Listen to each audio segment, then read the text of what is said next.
Rapido office కన్నా పోయి complaint చేస్తాను. నేను ర్యాపిడో నుంచి కాల్ చేసినానండి. మీరు ఆ రోజు నాకు ఒక వారం క్రితం ఒక బుకింగ్ వచ్చింది. ఎక్కడి నుంచి అంటే మీ అప్పటి నుంచి మేడ్చల్కి 410 రూపాయలు పడ్డది. కస్టమర్ని డ్రాప్ చేసిన. అంటే ఆ కస్టమర్ అప్పుడు ఫ్రాడ్ చేస్తాడా ఏం చేస్తాడని నాకు తెలియదు కాబట్టి నేను అప్పుడు రికార్డ్ చేయలేకపోయినా.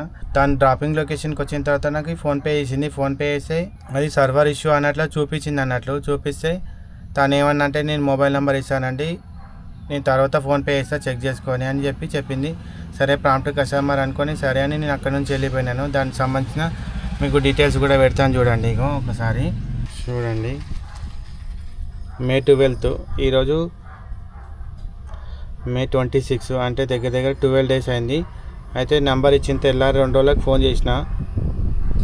చేస్తే తను రెస్పాండ్ కాలేదు. కాకపోతే మెసేజ్ చేస్తే మీకు 24 అవర్స్లో పడుతుంది అన్నట్లు నాకు పంపించింది.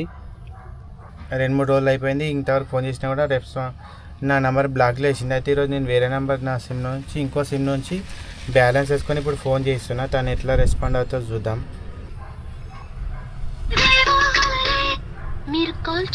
చూడండి, నా నెంబర్ని బ్లాక్ లిస్ట్లో పెట్టింది. సో ఇప్పుడు నేను ఇంకో సిమ్తో ఫోన్ చేస్తాను దానికి.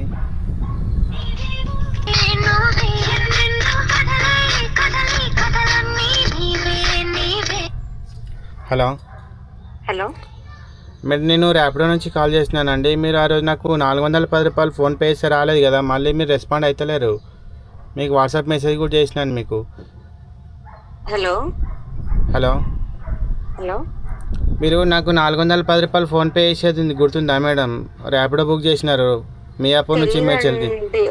ఇది మా అక్క నెంబర్, ఒకసారి అడిగి చెప్తా. తను బయటికి వెళ్ళింది. ఇదే నెంబర్ ఆ రోజు ఇచ్చింది.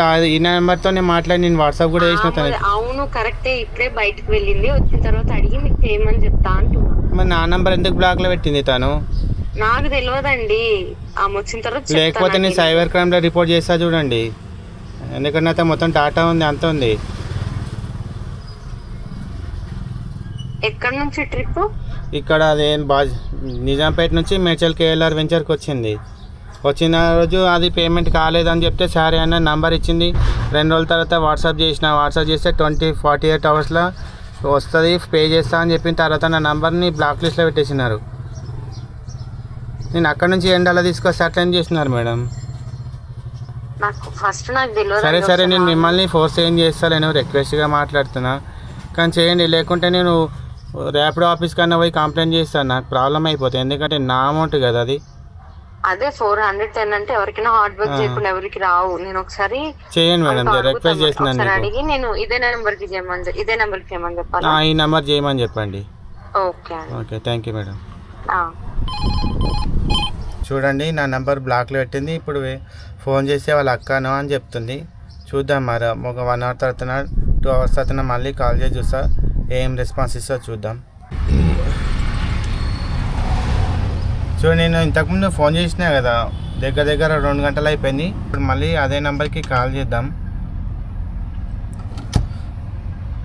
ఎందుకంటే తనే రిటర్న్ కాల్ చేస్తా అని చెప్పింది. 2 గంటలు వెయిట్ చేసిన అయినా కూడా ఇప్పటి వరకు కాల్ చేయలేదు తను. సో ఇప్పుడు కాల్ చేస్తున్నా.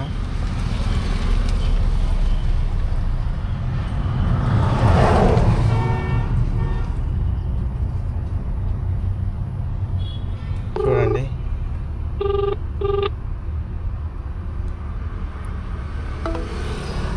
నా నంబర్ కట్ చేస్తుంది తను.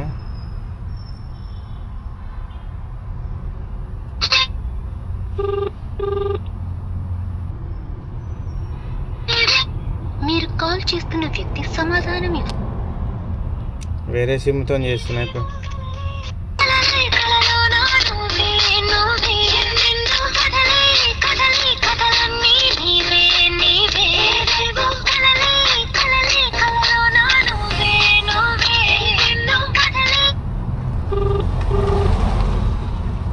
హలో చేస్తుంది, కట్ చేస్తున్నాను. ఫోన్ లిఫ్ట్ చేసి కట్ చేస్తున్నాను.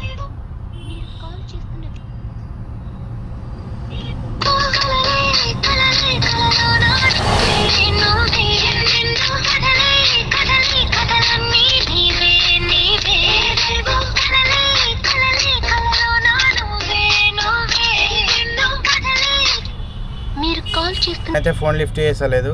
ఒకసారి లిఫ్ట్ చేసి కట్ చేసింది, మళ్ళీ లిఫ్ట్ చేస్తలేదు. ఎందుకంటే ఇప్పుడు ర్యాపిడోలో కానీ ఉబర్లో కానీ మనం ప్రాబ్లం చేసినామనుకో, ఎందుకంటే నేను దీని విషయమై కస్టమర్ కేర్ కాల్ చేస్తే అది మీరే చూసుకోవాలి సార్, మేము ఏం చేయలేము అని చెప్పారు. అంటే కస్టమర్ని డ్రాప్ చేసిన తర్వాత వాడు పైసలు ఇస్తాడా ఇయ్యడా అనేది డిపెండ్ అపాన్ కస్టమర్ మీద. మనం కస్టమర్ని మనం ఏం అనడానికి లేదు. కస్టమర్ పైసలు ఇవ్వకపోయినా ఇచ్చినా కంపెనీ నుంచి మనకి ఎలాంటి సపోర్ట్ అనేది లేదని ఇప్పుడు అర్థమవుతుంది. కానీ కస్టమర్ మనకు రేటింగ్ ఇవ్వకపోయినా, మన మీద బ్యాడ్ కామెంట్ చేసినా, ఏం చేసినా మన మీద అయితే యాక్షన్ కంపెనీ అయితే తీసుకుంటుంది.